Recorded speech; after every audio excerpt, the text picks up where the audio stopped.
Jai Gurudev, dear students.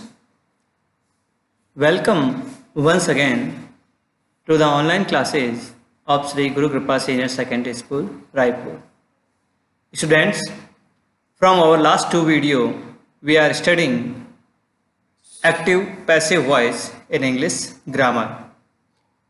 हमने पिछले दो वीडियो में एक्टिव पैसिव के नियमों की जानकारी प्राप्त की, एक्टिव वॉइस के अफर्मेटिव सेंटेंसेस, नेगेटिव सेंटेंसेस और इंटरोगेटिव सेंटेंसेस को पैसिव वॉइस में किस प्रकार से कन्वर्ट किया जाता है उसको हमने जाना। अब हम कुछ वेरियस टाइप्स के जो सेंटेंसेस होते हैं या कुछ और स्पेशल रूल्स जो एक्टिव से पैसिव में ट्रांसफॉर्म करने में यूज़ होते हैं उनकी चर्चा आज के वीडियो से करेंगे। अब आज के वीडियो में हम सबसे पहले बात करते हैं डबल ऑब्जेक्ट की। क्या होगा यदि एक्टिव वॉइस का जो सेंटेंस दिया हुआ है उसमें हमारे सामने डबल ऑब्जेक्ट आ जाए, तो हम किस प्रकार से उस वाक्य को बनाएंगे, कैसे उसका पैसिव वॉइस में ट्रांसफॉर्मेशन करेंगे। डबल ऑब्जेक्ट्स के पैसिव को बनाने से पूर्व पहले हम जानें कि डबल ऑब्जेक्ट होते कौन कौन से हैं। जिन डबल ऑब्जेक्ट्स की हम बात कर रहे हैं उनमें एक होता है डायरेक्ट ऑब्जेक्ट और दूसरा होता है इनडायरेक्ट ऑब्जेक्ट। डायरेक्ट ऑब्जेक्ट को DO शॉर्ट फॉर्म में लिखा जाता है और इनडायरेक्ट ऑब्जेक्ट को IO शॉर्ट फॉर्म में लिखा जाता है। अब ये डायरेक्ट ऑब्जेक्ट होते क्या हैं, तो आप ये कह सकते हैं आंसर ऑफ व्हाट, और इनडायरेक्ट ऑब्जेक्ट होते क्या है तो आंसर ऑफ whom। यानी जो व्हाट का आंसर है और जो व्हाट का आंसर जब भी हम, जैसे हम बात कर चुके हैं पहले ही, किसी भी वाक्य को हमें पैसिव वॉइस में बदलने से पूर्व ये जानना जरूरी है कि उसमें ऑब्जेक्ट क्या है, और ऑब्जेक्ट का पता करने के लिए हमारे दो प्रकार से प्रश्न बनाते हैं। जैसे मान लो एक वाक्य आ गया, ही गैव मी ए पेन, ये एक सेंटेंस है और इस वाक्य में हमें पता करना है ऑब्जेक्ट कौन सा है। पहला हम क्या करेंगे, व्हाट को क्रिया के साथ जोड़कर प्रश्न बनाएंगे, जो आंसर आएगा वो होगा डायरेक्ट ऑब्जेक्ट। तो he gave me a pen, what gave क्या दिया, तो क्या दिया में उत्तर क्या आ रहा है, ए पेन। इसका मतलब ये क्या हो गया, डायरेक्ट ऑब्जेक्ट। अब इसमें इनडायरेक्ट ऑब्जेक्ट है या नहीं है, इस बात को जानने के लिए हम क्या कर सकते हैं, हम जो है whom से क्रिया जोड़कर प्रश्न बना सकते हैं। whom gave, किसको दिया, उसका आंसर भी यहाँ पे है मी, इसका मतलब यहाँ पे इनडायरेक्ट ऑब्जेक्ट भी है। आप जब भी इस प्रकार से पता करेंगे तो आप ये देख पाएंगे कि इनडायरेक्ट ऑब्जेक्ट्स जितने भी होते हैं वो सारे के सारे पर्सन होते हैं। क्या होते हैं, पर्सन। अब इसमें पर्सन्स में क्या आ सकते हैं, नाउन भी आ सकते हैं और प्रोनाउन भी आ सकते हैं। ये सब क्या होते हैं, इनडायरेक्ट ऑब्जेक्ट। और जो डायरेक्ट ऑब्जेक्ट्स होते हैं वो सारे के सारे थिंग्स होती है, वस्तुएं होती है। उन वस्तुओं को डायरेक्ट ऑब्जेक्ट कहा जाता है और वो सारे के सारे आंसर किससे होते हैं, व्हाट से। तो इस प्रकार से दो प्रकार के ऑब्जेक्ट आपको उस एक्टिव वॉइस में मिल सकते हैं, एक डायरेक्ट और एक इनडायरेक्ट। कभी इन दोनों में से कोई एक मिलता है और कभी ये दोनों ही मिलते हैं। अब हम देखते हैं एक सेंटेंस और पता करते हैं कि डायरेक्ट और इनडायरेक्ट ऑब्जेक्ट जब किसी वाक्य में आ जाते हैं तो हम किस तरह से उनको पैसिव वॉइस में कन्वर्ट करते हैं।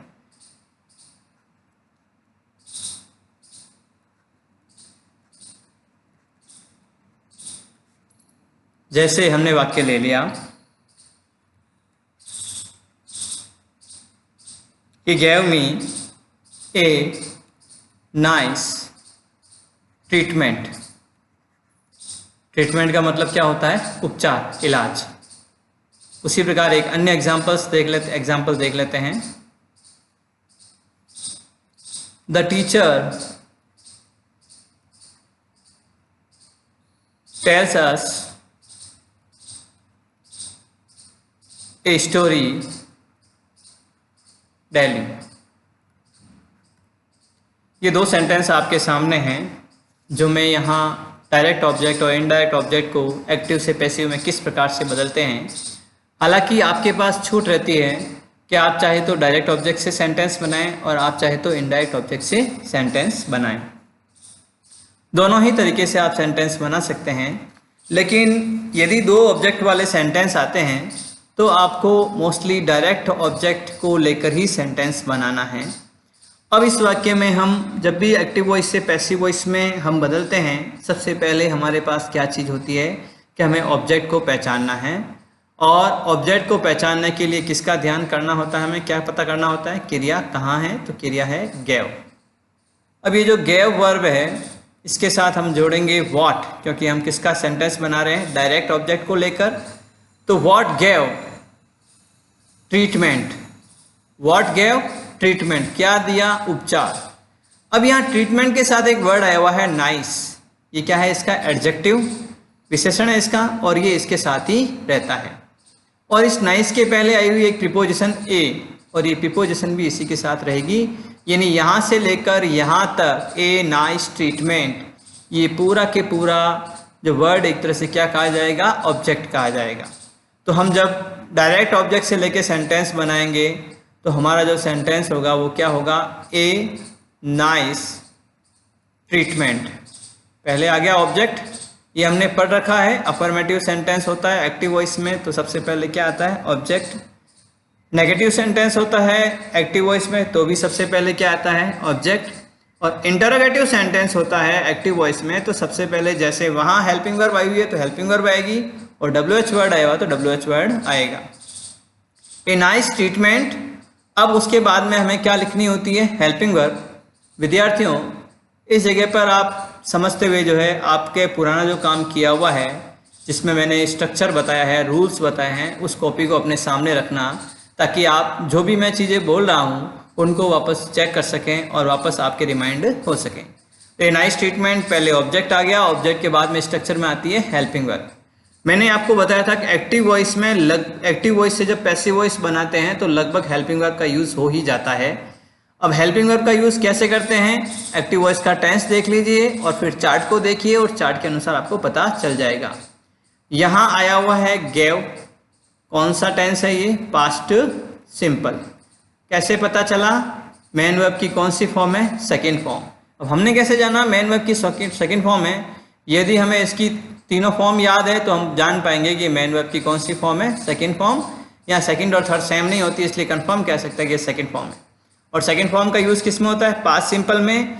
और जब एक्टिव वॉइस में पास्ट सिंपल टेंस आता है तो पैसिव वॉइस में क्या करते हैं? वॉज या वर हेल्पिंग वर्ब के रूप में काम में लेते हैं। अब यहाँ नाइस ट्रीटमेंट, इसके पहले क्या लगा हुआ है? ए, जो बताता है कि ये क्या है? सिंगुलर है, और सिंगुलर के साथ किसका यूज़ करते हैं? वॉज का। ए नाइस ट्रीटमेंट वॉज। फिर मेन वर्ब की थर्ड फॉर्म पैसिव वॉइस में हमेशा ही काम में ली जाती है। गिव फर्स्ट फॉर्म है, गेव सेकेंड फॉर्म है, गिवन थर्ड फॉर्म है। तो ए नाइस ट्रीटमेंट वॉज गिवन।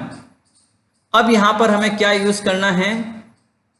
इसके जस्ट बाद में आएगा ऑब्जेक्ट। जो प्रोनाउन ऑब्जेक्ट होता है इसके जस्ट बाद में आता है, मेन वर्ब के जस्ट बाद में, और टू लग के आता है। A nice treatment was given to me, मुझे दिया गया बाय हिम। ये हो गया इसका कन्वर्जन। अब यहाँ ध्यान रखना, यदि प्रोनाउन है तो उसको जस्ट हेल्पिंग वर्ब या मेन वर्ब के तुरंत बाद में रख दिया जाता है और लगभग टू का यूज होता है। फिर अब ये तो हुआ हमने किससे यूज़ किया इस सेंटेंस को, या किससे शुरुआत की इसकी? नाइस ट्रीटमेंट से। अब यदि हम इनडायरेक्ट ऑब्जेक्ट से सेंटेंस बनाना चाहें, पैसिव वॉइस इनडायरेक्ट ऑब्जेक्ट से बनाना चाहें, या मान लो एग्जाम में ऐसी कंडीशन आ जाती है कि आपको एक्टिव वॉइस से पैसिव वॉइस में चेंजिंग करनी है और पहला सेंटेंस आपको दिया हुआ आ जाता है, या पहला वर्ड दिया हुआ आ जाता है। जैसे मान लो पहला वर्ड वहाँ दिया हुआ आ जाएगा आई। क्या दिया हुआ आएगा? आई। पहला वर्ड बाद दिया हुआ आएगा और आगे इस तरह से क्या दी हुई होगी, ब्लैंक स्पेस दी हुई होगी और आपको क्या करना है, एक्टिव से पैसिव में बदलना है। उस कंडीशन में जब यहाँ आई दे रखा है, इसका मतलब आपको इसी वर्ड को यूज करते हुए पूरा पैसिव वॉइस बनाना है। तो यहाँ जो मी था जो कि इनडायरेक्ट ऑब्जेक्ट था, इससे यहाँ क्या बन रहा है, पैसिव वॉइस बन रहा है। और मी को जब पैसिव वॉइस में लिखते हैं तो क्या बदल कर लिखते हैं, आई। ये चीज़ आपके टेबल में लिखी हुई है, आप चेक कर सकते हैं। फिर इसमें भी यहाँ बात आएगी हेल्पिंग वर्ब की। तो हेल्पिंग वर्ब जैसे ऊपर आई थी वॉज या वर, यहाँ भी आएगी वॉज या वर। आप जानते हैं आई के साथ पास्ट टेंस में हमेशा ही वॉज का यूज होता है, चाहे पास्ट कंटिन्यूस है, चाहे पास्ट और किसी प्रकार का सिंपल अगर पैसिव वॉइस में बनाते हैं तो वहाँ किसका यूज होगा, वॉज का। तो आई वॉज। उसके बाद में मैन वर्ब की थर्ड फॉर्म जैसे यहाँ आएगी, यहाँ भी आएगी आई वॉज गिवन। और उसके बाद में जो डायरेक्ट ऑब्जेक्ट होता है उसके पहले प्रीपोजिशन लगाने की जरूरत नहीं है, सीधा यहाँ आर्टिकल लगा हुआ, उसी के हिसाब से इसको लिखेंगे ए nice treatment, I was given A nice treatment by him. तो इस तरह से ये दूसरे प्रकार का वाक्य बन गया। पहले प्रकार के वाक्य में हमने किससे बनाया, डायरेक्ट ऑब्जेक्ट से, और दूसरे प्रकार के वाक्य में हमने किससे बनाया, इनडायरेक्ट ऑब्जेक्ट से। जब आपके ऊपर छोड़ा जाता है तो आप डायरेक्ट ऑब्जेक्ट यूज कर सकते हैं या इनडायरेक्ट ऑब्जेक्ट यूज कर सकते हैं। लेकिन जब एग्जाम में जैसे मैंने अभी बताया, पहला सेंटेंस अगर पहला वर्ड यदि फिल किया हुआ आता है और बाकी ब्लैंक स्पेस दे देते हैं तो फिर आपको उसी के अकॉर्डिंग सेंटेंस को चेंज करना है। अब उसी तरह का एग्जाम्पल दूसरा है, जहां भी मैंने दो ऑब्जेक्ट लिख रखे हैं। यहाँ दो ऑब्जेक्ट कौन कौन से हैं तो उसका पता करने के लिए वही तरीका, मैन वर्ब के साथ व्हाट जोड़ो और हुम जोड़ो। अगर दोनों का उत्तर आता है इसका मतलब वहां पर डबल ऑब्जेक्ट है। यहाँ आया हुआ है टेल, टेल यानी बताना, what tell a story, what tell a story, एक कहानी बताता है। हुम टेल किसको बताता है, अस, हमको बताता है। तो हुम का आंसर क्या हो गया, आईओ, और व्हाट का आंसर क्या हो गया, डीओ। अब क्या करेंगे, इसको कन्वर्ट करेंगे। तो पहले हम क्या करते हैं, उसी तरह से डायरेक्ट ऑब्जेक्ट को लेकर, डायरेक्ट ऑब्जेक्ट क्या है, ए स्टोरी। यहाँ विद्यार्थियों ध्यान देना, डेली जो आ रहा है ये डेली वर्ड का स्टोरी से कोई कनेक्शन नहीं है, ये प्लेस है, इन टाइम और प्लेस की एडवर्ब है यहाँ पर, जो फ्रेज के रूप में काम में आ रही है। तो आपको सिर्फ डायरेक्ट ऑब्जेक्ट लेना है, उसका कोई एडजेक्टिव दे रखा है तो वो लेना है।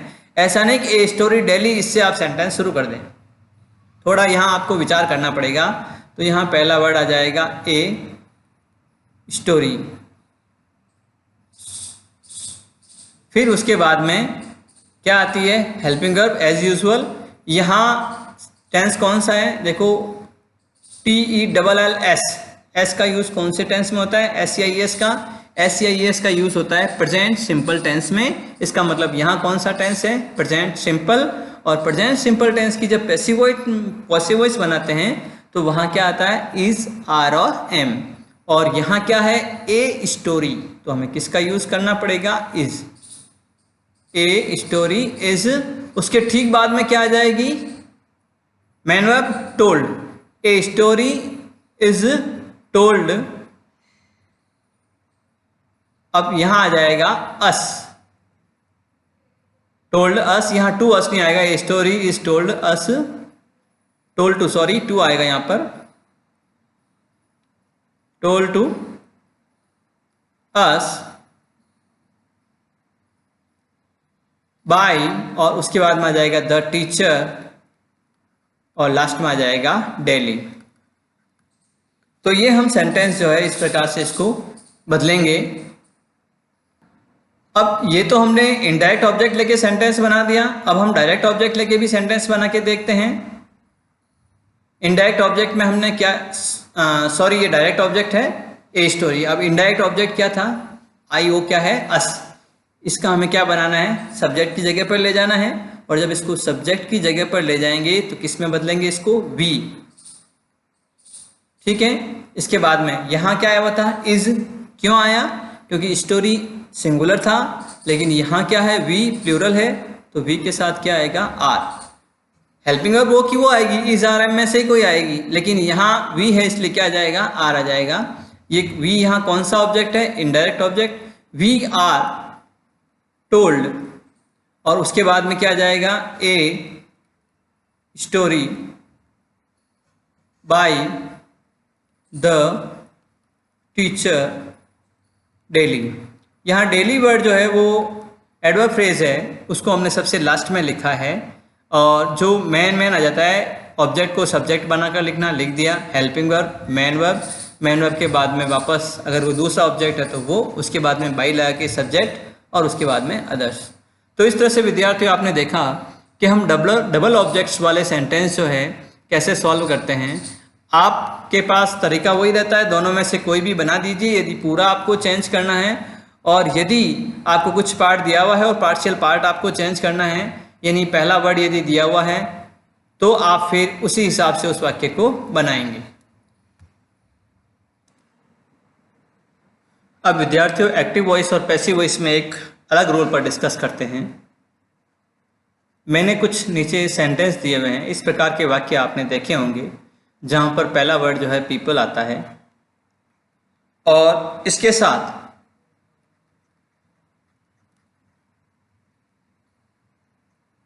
पीपल के साथ जो है या तो आपको से या थिंक या बिलीव या नो, कंसिडर,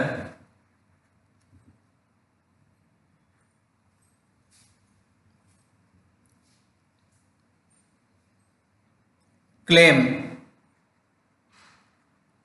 और फाइंड, इस प्रकार में से कोई वर्ब आती है और उसके साथ दैट लग के एक कह सकते हैं क्लॉज आता है। वो क्लॉज किसी प्रकार का हो सकता है। तो जब भी इस प्रकार के वाक्य एक्टिव वॉइस में दिए जाते हैं तो उनको एक फिक्स पैटर्न होता है, उसी के अनुसार हम कन्वर्ट करते हैं। पीपल के साथ इनमें से कोई भी वर्ब यदि आ जाती है तो हम जब इस सेंटेंस को पैसिव वॉइस में बनाएंगे, ध्यान रखना यहाँ जो पूरा सेंटेंस है उस सेंटेंस को पैसिव वॉइस में कवर नहीं किया जाता है, केवल पीपल से इस वाले पार्ट को ही, या people think, people claim, people consider, इस वाले पार्ट को ही जो है पैसिव वॉइस में कन्वर्ट किया जाता है। बाकी बचा हुआ दैट वाला के बाद वाला जो पार्ट है, he was a brave soldier, ये पूरा के पूरा एज इट इज लिखा जाता है, किसी भी प्रकार का परिवर्तन नहीं होता है। ये क्लॉज होता है, उस क्लॉज को उसी फॉर्म में लिखते हैं। जैसे मान लो यहाँ हमने सेंटेंस दिया है पीपल से, तो इसका आ जाएगा इट, पीपल की जगह क्या आ जाएगा इट। और यहाँ हेल्पिंग वर्ब, जैसे हर पैसिव वॉइस में हम हेल्पिंग वर्ब काम में लेते हैं, यहाँ भी काम में लेंगे। यहाँ से आया हुआ है वर्ब की फर्स्ट फॉर्म, इसका मतलब प्रेजेंट सिंपल टेंस, और प्रेजेंट सिंपल टेंस को कन्वर्ट करेंगे तो आ जाएगा इज आर या एम, और इट के साथ क्या आ जाएगा इज। मैन वर्ब की थर्ड फॉर्म, यहाँ से की थर्ड फॉर्म हम लिखेंगे said, it is said that. बाकी वाला वाक्य नो चेंज, किसी प्रकार का टेंस वगैरह कोई परिवर्तन इसमें नहीं किया जाता है, जैसा सेंटेंस लिखा हुआ है उसी प्रकार के सेंटेंस को वहां पर लिख देते हैं।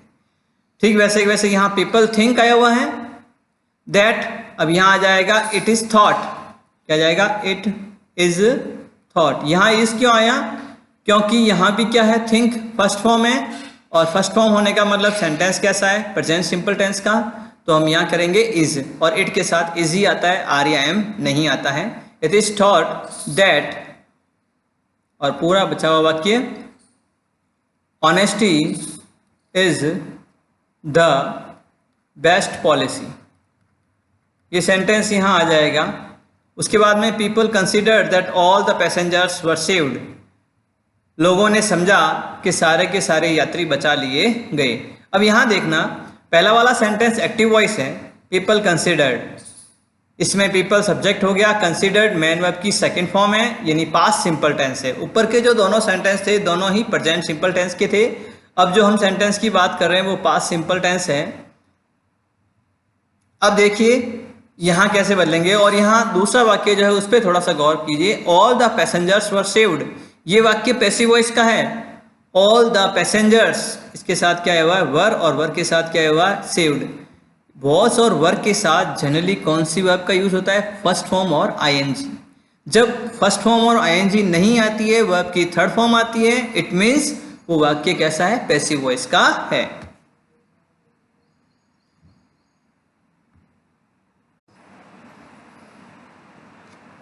मैंने यहाँ बताया था जो सेकंड सेंटेंस है all the passengers were saved, ये पैसिव वॉइस का है, तो इससे हमें कोई फर्क नहीं पड़ता। हमें किसको चेंज करना है, पहला वाला जो पार्ट है पीपल कंसिडर्ड, क्योंकि सेकंड पार्ट जो है वो क्लॉज है, इसमें कोई परिवर्तन हमें नहीं करना है। तो यहाँ पीपल की जगह क्या आ जाएगा, इट, यहाँ आ जाएगा इज, इज की जगह आ जाएगा वॉज, यहाँ क्या आएगा वॉज, और कंसिडर्ड। वॉज का यूज हमने क्यों किया, क्योंकि यहाँ वाक्य कैसा है, पास्ट सिंपल, दैट और पीछे बचा हुआ वाक्य और द पैसेंजर्स वर सेव्ड। तो इस तरह से ये सेंटेंस पैसिव वॉइस में बदल जाते हैं। तो ये हमने बात की पीपल के साथ जो से, think, believe, know, consider, claim, इस प्रकार के जो वर्ड आते हैं, इस प्रकार की जो वर्ब्स आती है, उनको हम पैसिव वॉइस में किस प्रकार से बदलते हैं। अब हम बात करते हैं अनइम्पॉर्टेंट सब्जेक्ट्स की। Unimportant subjects in passive voice, यानी आपको एक्टिव वॉइस का सेंटेंस दे रखा है और उसको पैसिव वॉइस में बदलना है, और यदि वहाँ पर अनइम्पॉर्टेंट सब्जेक्ट्स आ जाते हैं तो उनका क्या करना है उसके बारे में चर्चा करते हैं। First of all, what are unimportant subjects? ऐसे सब्जेक्ट्स जिनका वापस उल्लेख करना या जिस पर ध्यान नहीं दिया जाता है, उनको केवल सेंटेंस को पूरा करने के लिए काम में लेते हैं, जबकि वास्तविक जोर जो है ऑब्जेक्ट पर दिया जाता है। किस पर देते हैं, ऑब्जेक्ट पर। ऐसी स्थिति में जो सब्जेक्ट्स होते हैं या कर्ता जो होते हैं वो बिल्कुल बिना महत्व के होते हैं, और उन कर्ता को जब पैसिव वॉइस बनाते हैं तो वापस यूज नहीं किया जाता। अब कौन कौन से हो सकते हैं? No one. अब नो वन के साथ जुड़ते हुए नो के साथ कोई भी जोड़ दो, नो बडी, ठीक है। उसके बाद में एवरीवन, फिर यहां आ जाएगा एवरीबडी, फिर समवन,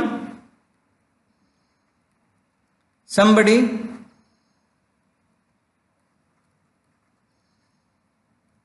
एंड एटीसी। आप अगर जनरल वे में समझना चाहें तो ऐसे सब्जेक्ट जिनको अपन कहते हैं इम्प्रॉपर प्रोनाउन, यानी अनिश्चयवाचक सर्वनाम, जिनका कोई निश्चय नहीं होता है कौन है, तो उनको हम अनइम्पॉर्टेंट सब्जेक्ट कहते हैं।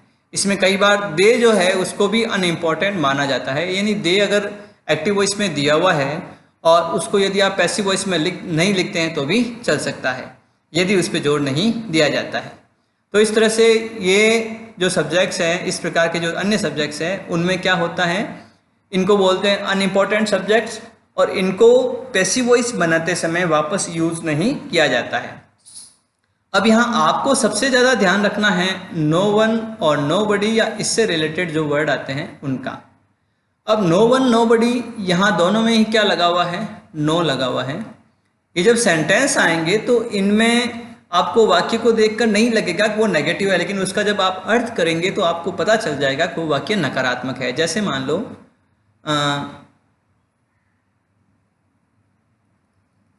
Nobody wants punishment, nobody wants punishment, कोई भी दंड प्राप्त करना नहीं चाहता या दंड नहीं चाहता। अब nobody wants punishments, जब इसको देखते हैं तो यह हेल्पिंग वर्ब यूज नहीं हो रखी है और उसके साथ नॉट यूज नहीं हो रखा है, तो हम ये सोचते हैं अफर्मेटिव है। जब इसका अर्थ करते हैं कोई भी दंड नहीं चाहता है, तो इसका मतलब यहाँ क्या आ रहा है, हिंदी वाक्य में नहीं आ रहा है, तो ये कैसा हो गया, नेगेटिव सेंटेंस। तो इस प्रकार के वाक्यों को जब आप पैसिव वॉइस में चेंज करेंगे तो आपको जिस प्रकार से नेगेटिव सेंटेंस बनाए जाते हैं पैसिव वॉइस में, उसी प्रकार से यूज करना है। जैसे यहाँ सबसे पहले इसको यदि हमें बनाना है, सबसे पहले हम किस वर्ड का यूज करेंगे, पनिशमेंट का।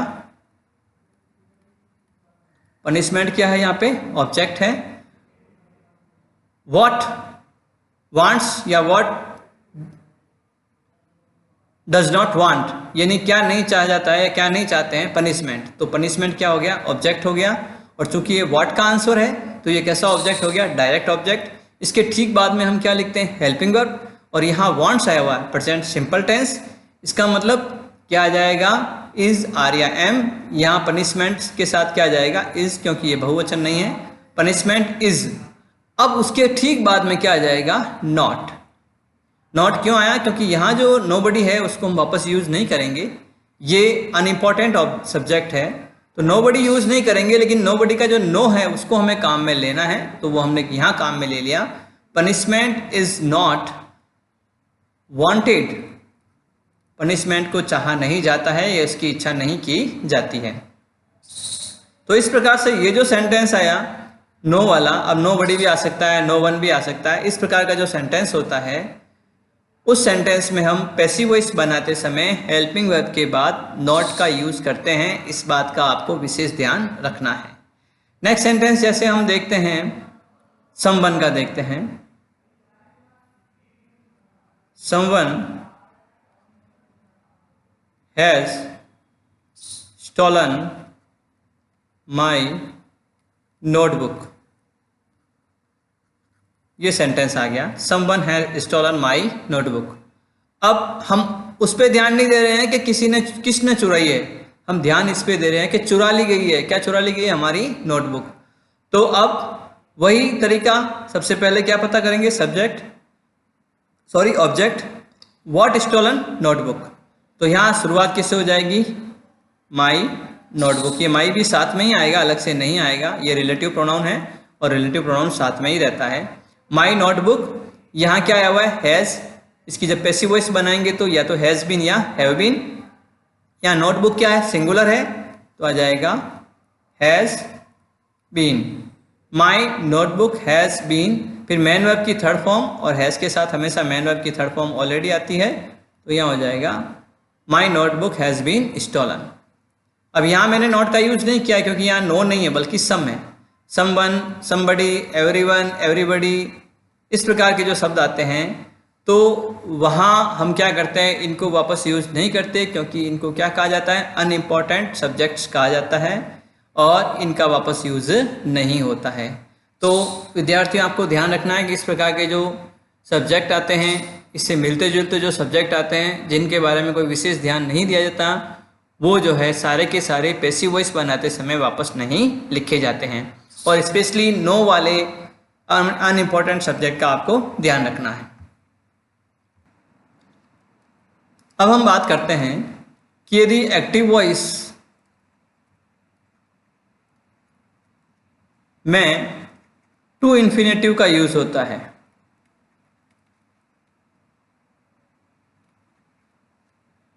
किसका यूज होता है? टू इन्फिनेटिव का, और वो भी वर्ब के पहले, तो हम उसकी पैसिव वॉइस कैसे बनाएंगे? आपको ये नियम सभी को पता होगा, टू के बाद हमेशा वर्ब की फर्स्ट फॉर्म आती है। टू जहां भी आएगा उसके ठीक बाद में वर्ब की फर्स्ट फॉर्म का यूज होता है। अब पैसिव वॉइस जब हम बनाएंगे तो कौन सी फॉर्म का यूज होता है? थर्ड फॉर्म का। और सभी प्रकार की पैसिव वॉइस में मेन वर्ब की थर्ड फॉर्म का यूज होता है। तब इसको कैसे करेंगे? वर्ब की फर्स्ट फॉर्म को, टू के बाद में जब नियम है वर्ब की फर्स्ट फॉर्म आती है तो थर्ड फॉर्म कैसे आ सकती है? तो उसके लिए हम क्या करते हैं, जब भी टू और वर्ब की फर्स्ट फॉर्म वाला जो सेंटेंस होता है उसको पैसिव वॉइस में कन्वर्ट करते हैं, तो टू के साथ क्या लग जाता है? बी। और जो ही बी लग जाता है उसके ठीक बाद में मेन वर्ब की थर्ड फॉर्म का यूज किया जा सकता है। कब? जब टू के बाद में हम क्या लगा देते हैं? बी। इसका मतलब टू वाले जो एक्टिव वॉइस है जिनके बाद में वर्ब की फर्स्ट फॉर्म आती है या टू के ठीक बाद में वर्ब आती है, उसको यदि पैसिव वॉइस में कन्वर्ट करना है तो हम जो है टू के साथ बी लगाकर वर्ब की थर्ड फॉर्म लगाएंगे। जैसे एक एग्जांपल देखिए, I have to finish that novel. I have to finish that novel.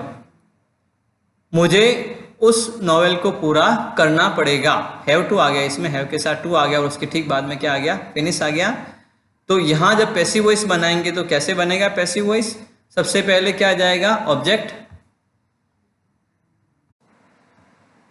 अब यहाँ ऑब्जेक्ट क्या आ रहा है? What finish that novel. तो हम सबसे पहले लिख देंगे दैट नॉवेल। फिर यहाँ आया हुआ हैव। अब यहाँ देखना हैव के साथ टू लगा हुआ है, तो हम हैव का हैव बीन नहीं बनाएंगे, क्योंकि यहाँ हमें ध्यान किस पर देना है, इन्फिनेटिव टू पर देना है। तो हैव को हम एज इट इज़ हैव लिखेंगे, उसके ठीक बाद में टू और उसके बाद में क्या आ जाएगा, बी। या हम ये नहीं लिख सकते हैव टू बी बीन, ऐसा नहीं लिखेंगे, इस बात को ध्यान रखना।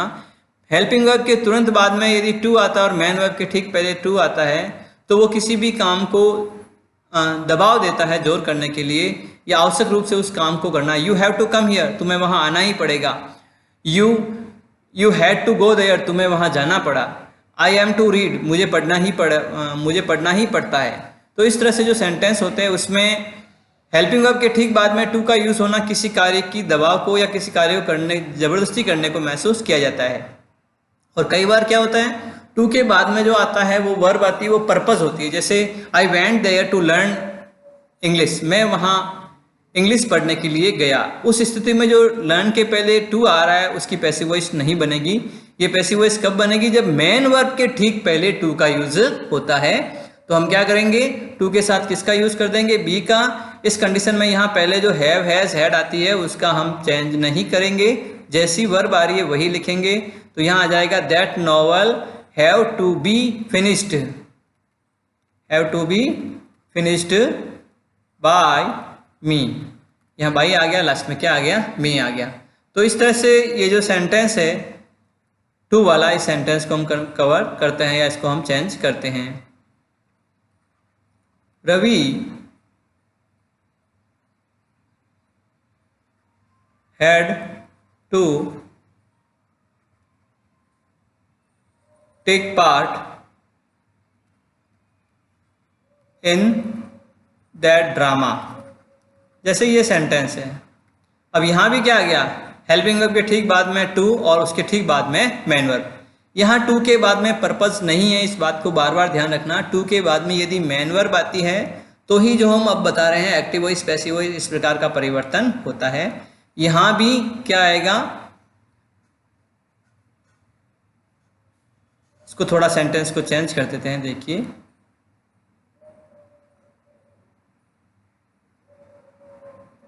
हम हैड टू के बाद में पे लिख देते हैं, पे हिज स्कूल फी, पे स्कूल फी। क्योंकि पहले जो हमने लिखा था इन दैट ड्रामा, वहाँ पर कोई ऑब्जेक्ट नहीं था, अब यहाँ ऑब्जेक्ट आ गया है, व्हाट पे स्कूल फी। तब इसकी जब हम पैसिव वॉइस बनाएंगे तो क्या आ जाएगा, सबसे पहले आ जाएगा स्कूल फी,